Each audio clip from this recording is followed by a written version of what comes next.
So in this bowl here, I have some cashews that I've soaked overnight. It's about 1.5 cups. And I'm going to be showing you how I make my cashew cream. So let me go ahead and drain this. I pretty much drain all of the water out. I don't keep any of it.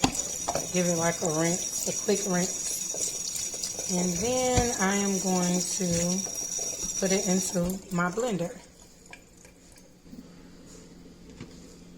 So I'll simply add in my cashews. And now for the fun part. Time to add ingredients to the cashews. So there's actually a ton of ways that you could make your cashew cream, aka sour cream. But basically what you want to do is take your water. I have 3/4 cups of water. I may end up using half a cup of water, so we'll see. But I have some water here. And I also have heavy whipping cream, so I may not need the extra water.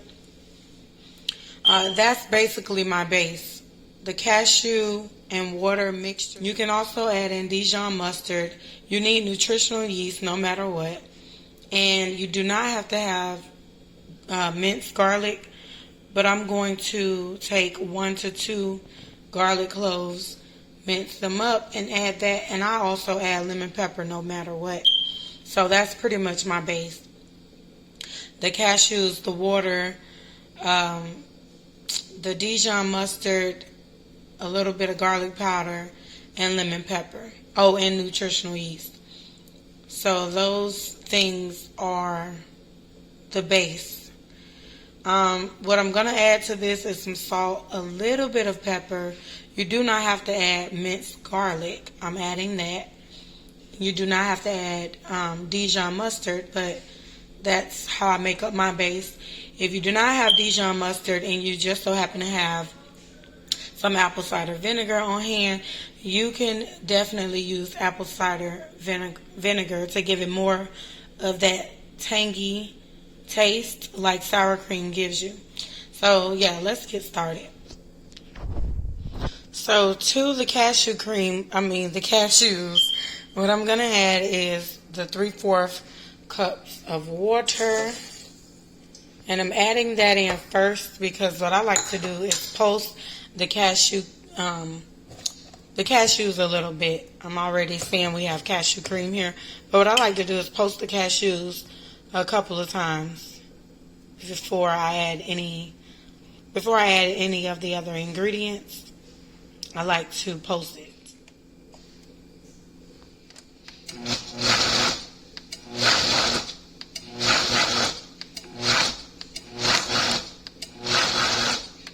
So my next step is to go ahead and add in the ingredients, and I'm going to add in my heavy whipping cream last, just so you all could have an idea of what it looks like without the heavy whipping cream, because like I say, you absolutely do not need it in this dish. I just like using it. So I'm going to go ahead and add in my minced garlic.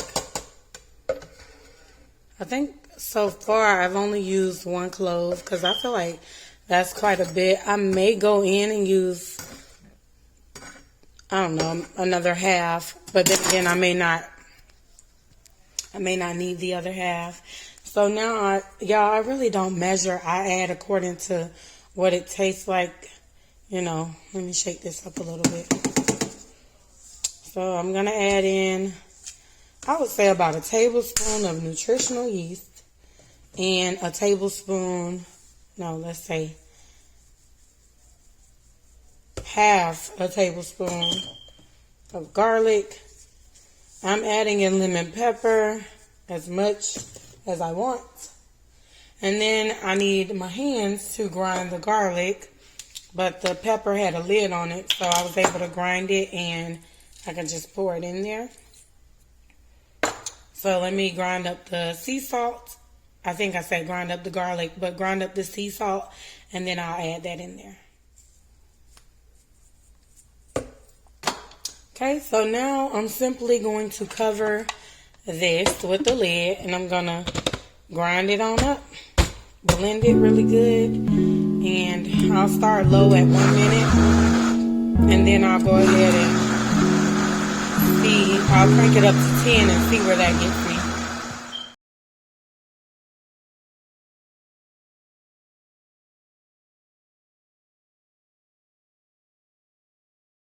So at this point, I'm just going to scrape down the sides just to get everything that I feel like I may have left. And then also, if I have any minced garlic that didn't quite make it into the blender, I'm going to go ahead and add that. And I'm going to give it a taste. And y'all, this is absolutely perfect in my opinion. But because I'm going to be adding in some cream, and as you can see, it's already creamy. But because I'm going to add in some cream, I will add in more salt. So I'm going to pour in some cream. And like I said, I don't want it to be too liquidy. So now I'm going to add in my salt. So that's what it looks like. And because it's in its creamy state, I'm going to drop in my Dijon mustard. About a tablespoon of it. And then I am going to blend that up.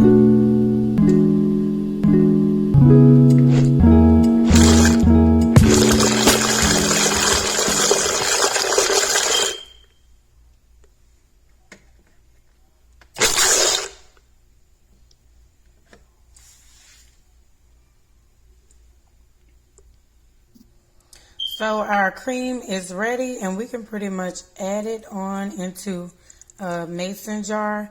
I'm using a 16-ounce mason jar, so a cup and a half of cashews with 3/4 cups of water, or half a cup of water. If you decide not to use the cream, will give you a full 16-ounce jar. And as you can see, it's not quite full. And I'm working with one hand, so I'm going to go ahead and scrape the remaining amount into my mason jar. So there you have it. This is my cashew cream. Now for a second here, I want to talk about the consistency.